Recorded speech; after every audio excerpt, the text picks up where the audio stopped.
One person, one vote. I think we like this, and generally speaking, I think we do get this. But we don't get this when we pick our president. As Jesse Wegman points out in his book, Let the People Pick the President, sometimes it's one person, no vote. That vote disappears. On average, 100 million American votes simply vanish. And where do they go? Well, they disappear into the structure of our Electoral College. Now, we'll get into the nitty-gritty of how that happens with our system of choosing president. But in the midst of this reality, my question here is simple. Is your vote disappearing? And if it is that okay?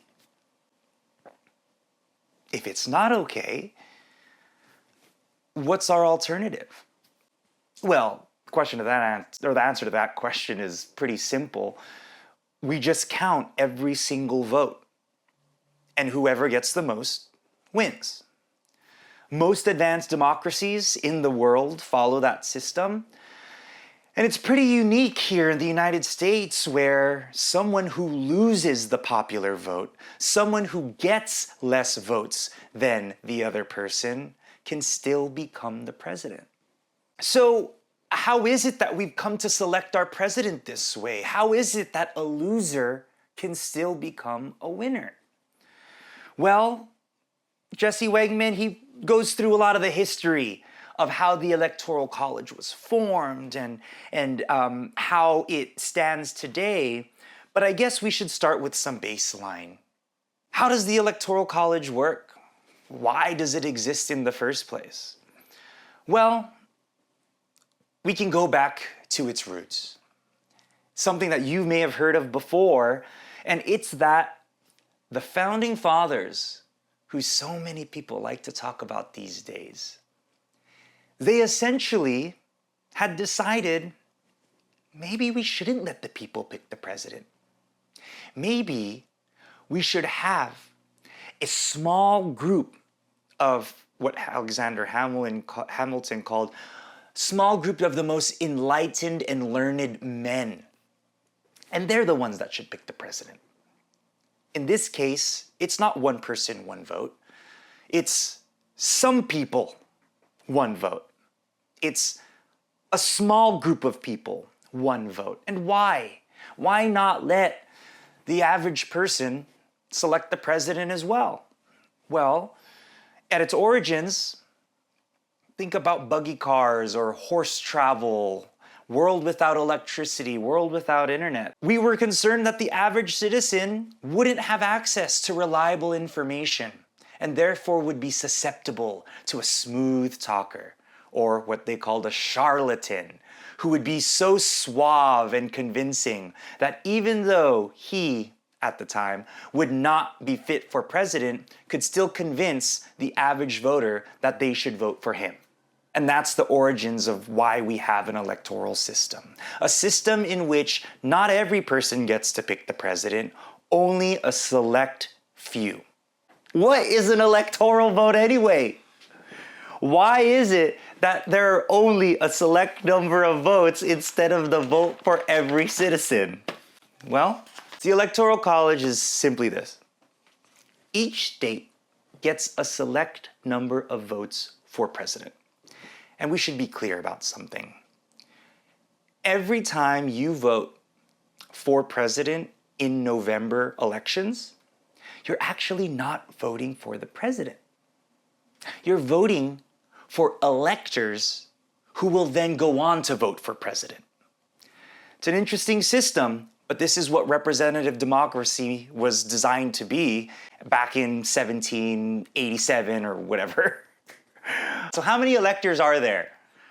Okay, compared to the amount of American voters there are, the amount of electors in the United States is very small. And as you can probably guess, to put it very simply, each state gets a number of electors based on that state's population. To be specific, it's the equivalent number of their members in the House of Representatives and their 2 senators in the Senate. So, for instance, California has 54 total electoral votes because it has 52 members in the House and 2 senators in the Senate, whereas Wyoming has 3 electoral votes. They have 1 person in the House of Representatives and 2 in the Senate. This is how we know how many electoral votes there are. But how do we decide who those electoral votes go to? And I think that's the key idea behind these 100 million American votes disappearing in thin air every election year. And this is how it essentially operates. Even though the Constitution says how many electors each state gets, everything else, including how those electors get appointed to a candidate, is a state-run operation. The states get to decide not only who picks the electors, but how those electors are allocated. On the first part, who picks the electors? It may surprise many of us. It did me when I read Jesse Wegman's book. Your state can decide that you have no role in selecting the president. Each state can decide that they themselves will appoint the electors to whichever candidate they choose without giving any citizen the right to vote for that elector. Now, as it is, we should all rest assured here, because even though it is within state power to deprive you of a right to elect the president, in modern day, every state has a direct election of electors. So the idea here is there is a popular election for these electors, but the more important point is how are those electors allocated to the Republican candidate or to the Democratic candidate? And here's one of the key points here that we should keep in mind in discussing this topic. All but 2 states follow what we call the winner-take-all rule. In a winner-take-all system, here's how it works, and here is how your vote may vanish in thin air. Let's take any state, and let's have an election. And let's say in state California, Wyoming, Ohio, take it, or whichever state you'd like. We have choices between a Democratic candidate and a Republican candidate, and let's just simplify it like that and set aside any third-party candidates at the moment, okay? If your Democratic candidate gets 49% of the votes, but your Republican candidate gets the remaining 51%, that means the entire state's electoral vote count will go Republican. That's what a winner-take-all system does. It's a system in which, so long as you win by a majority, no matter how thin that majority is, that candidate will get all of the electoral votes. The total 54 from California, the total 3 from Wyoming. You don't get to split it. The Democrat doesn't get 49% of the electoral votes in California, and the Republican gets 51%.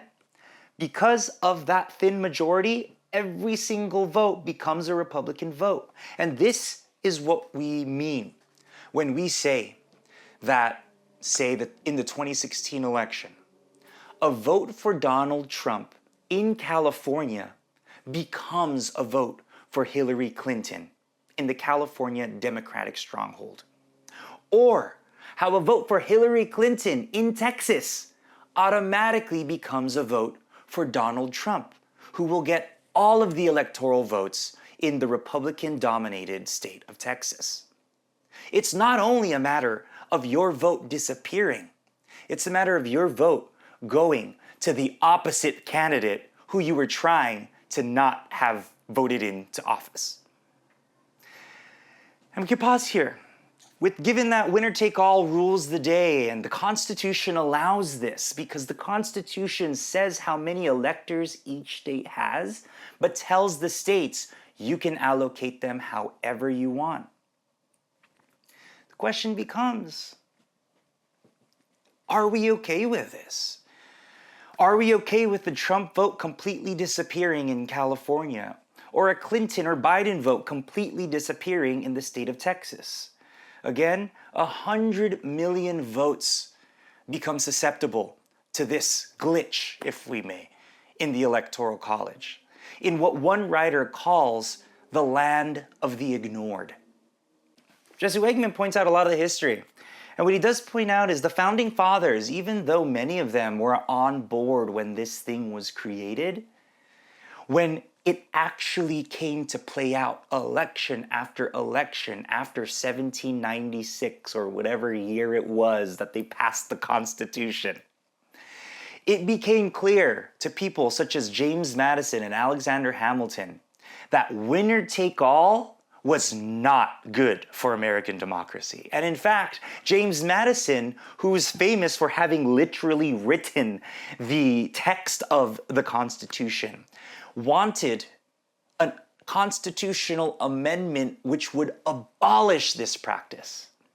And I think the takeaway there, and something that Jesse Wegman wants us to understand, is even back when this thing was first created, within the first 10 years of the Constitution being passed and implemented in the United States, we already had arguments for abolishing practices like winner take all. These are not new arguments. And I think that's something that Jesse Wegman in his text wants us to carry into this day, and goes back to our question. If this is the reality of our election system, is it okay? And if your vote is disappearing into a Republican stronghold or into a Democratic stronghold, are you okay with that? Now, given that this is the system, we may ask ourselves, well, what else would it be? It goes back to what we raised at the beginning. We can decide as a country that we want to decide who wins the presidency by counting every single vote, by not letting votes disappear into the Electoral College, and making every single vote count, so that every time someone wins the popular vote, that person is the one that becomes president. Now, Jesse Wegman does point out a really cool kind of design of how we might achieve that. And we don't even need a constitutional amendment to do that. It's called the National Interstate Compact something or other. Hold on, let me see. It's called the National Popular Vote Interstate Compact, a really interesting design in which states all decide amongst themselves, hey, what we're going to do as states is say whoever wins the national popular vote is actually going to become the president. For those interested in more of the mechanics of that, highly recommend this text to review.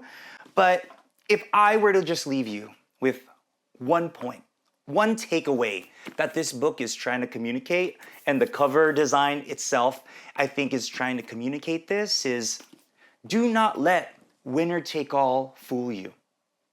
Do not let maps of red and blue tell you that a state is completely red or a state is completely blue.